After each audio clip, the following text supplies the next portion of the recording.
Hi guys, it's winter. Brrr.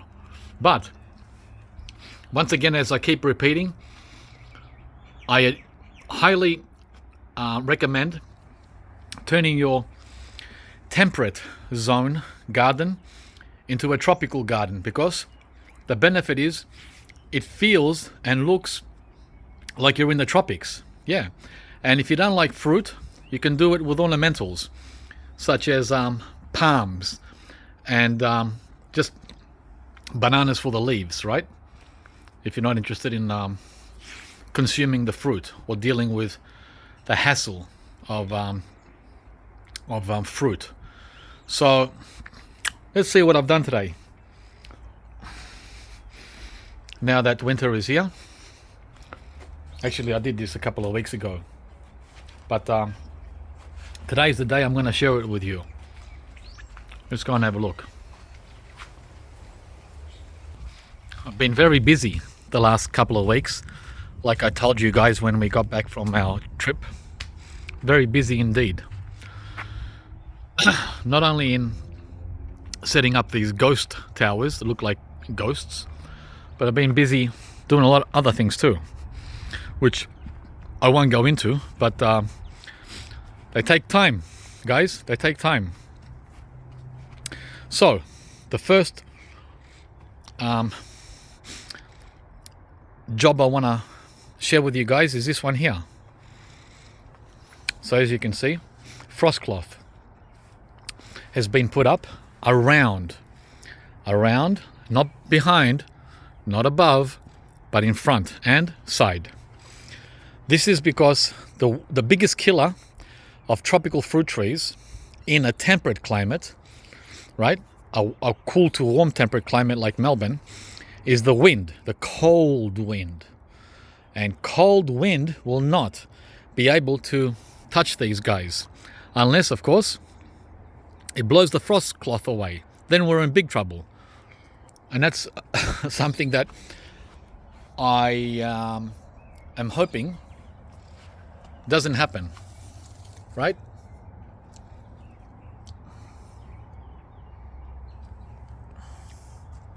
So the plants being protected are this passion fruit, lilikoi, sweet lilikoi, and this Manila mango, the carabao. That guy down there, carabao. We like to call it Manila mango. That's the universal name. Maybe in the Philippines they have their own name. Okay, so that's one project completed. The second project is this one here, similar to the first one, except it has overhead protection, but not from behind. Again, I'm counting on the brick wall to give off heat in winter on sunny days. And if you cover it with a frost cloth, if you put frost cloth in here at the back, well, the warmth from the bricks won't be able to go through the frost cloth, right? So it's getting protection from the wind and from frost, right? Because I don't know much about banana can. This is the banana mango that I'm protecting. So I know that the Manila mango can take it all. It's the most cold hardy mango in the world. But banana can, I don't know about him. So that's why I decided to give him an overhead protection from frost for his first year at Fruitopia. Next, that guy there, which is standing at 5'4" or 5'5". Yeah, he got all round protection, tightly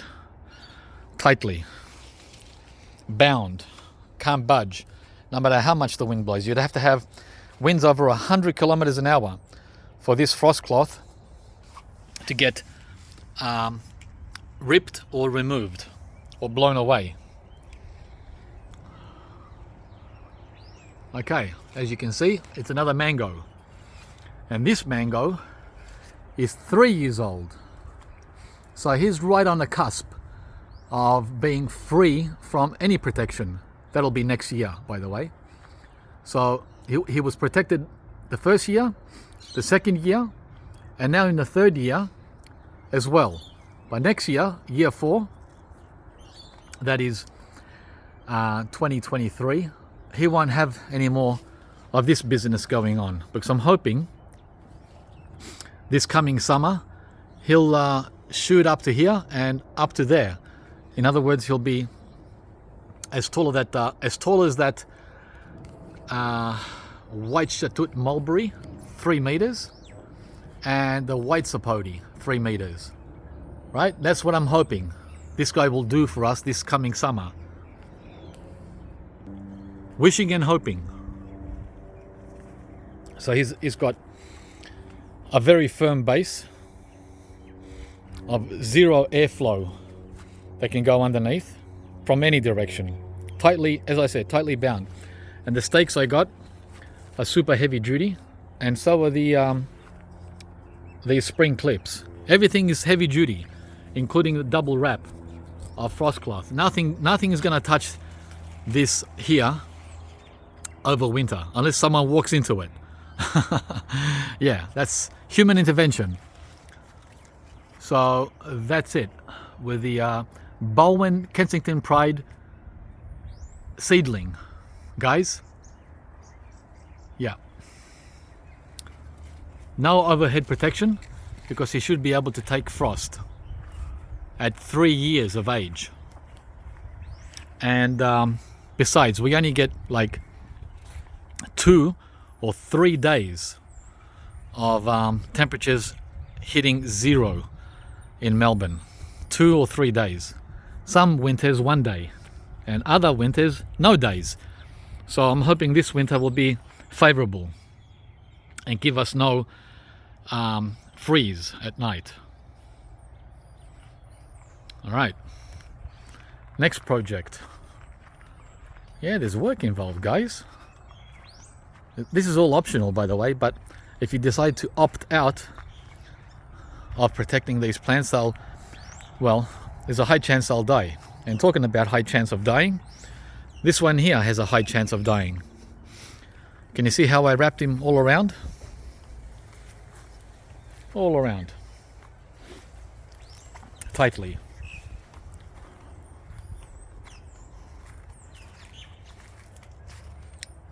Yep, sure did. And overhead. Twin wrap.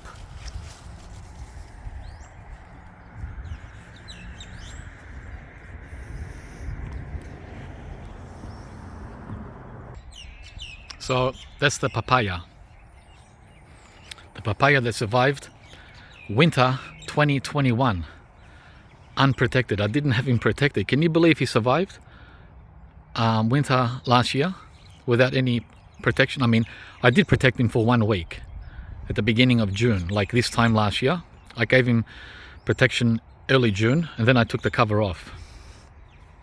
And the risk paid off. It was a gamble, but it paid off. This time I decided to give him full protection for the whole of winter. Let's see how he goes. Yeah, most of the work for me is not feeding and watering. It's protecting, guys. See? More protection here for the persimmon. Protect, protect, protect. Protect from the animals. Protect from the weather. And protect from, what do you call it? Unplanned or unforeseen circumstances. I don't know. No idea what's going to happen next. Just like you don't know. So that's what most of my time is spent on. Protecting. Supporting. So the banana doesn't collapse. Right? As you've seen. So finally, this is the last one. I decided to keep the protection here low for 2 reasons. One, the stakes I had weren't tall enough. Right? could have done with another 12 inches up to here. That would have been ideal, like the two I showed you earlier, but oh well. So here we're protecting the Brazilian custard apple, also known as Rollinia. They did really well this year, 21/20/22. And the cassava. Can you hear those guys? They're the ones that are keeping me on my toes. Those parakeets or lorikeets. So protecting the cassava and protecting the Rollinia with the same frost cloth in the same way. The back is open and the top is open. Again, it's the wind that's the killer here, the cold wind. So if we do get those blizzards, these top leaves will be shredded by that cold. Oh well, right? At least to down there. But I've got all that down there. That'll remain intact. A lot of growth, guys. A lot. Look at this young one. See how young and tender it is? That's not going to last. A few frosts. It's not going to make it. Oh well. Yeah, I would have had a better chance, or it would have had a better chance if I could have protected these new young tender leaves. Oh well. I'm doing the best I can, guys. So that's the video. Oh, and one last thing. I decided not to protect the Keat mango. Not looking very good, is it? That's because of the cold. And you got dye back here on this. That's the Keat. But even though he's struggling and suffering, he's trying to shoot out. Weird, huh? A real what do you call it? Thrill seeker of a mango. The Keat. Keat is one of the stronger varieties for cold climates. No protection for you, buddy. Hope you make it. Well, he's getting some protection because he's got the greenhouse, he's got the frost cloth there, he's got all these bananas, the fence. It's just that he's not getting any protection from this side here. It's all open, the front. But he's facing north, and north is good, guys. That's where the sun is. He's facing the sun all day. And the other mango that I decided not to protect, let's go and have a look at him too. This one here, the Kensington Pride seedling, which I put in the ground 5 months or 6 months ago, early mid-summer. Right? He's only a baby, 1 year old. He definitely would appreciate some help and protection, but I'm just going to go for it. I'm going to go for the natural hardening or the natural toughening. And as you can see, even though he has no protection, at the very beginning of winter, he thinks he's a tough guy by shooting out growth. You think he'll make it? Cross your fingers, guys, for me, or with me, for the baby mango here.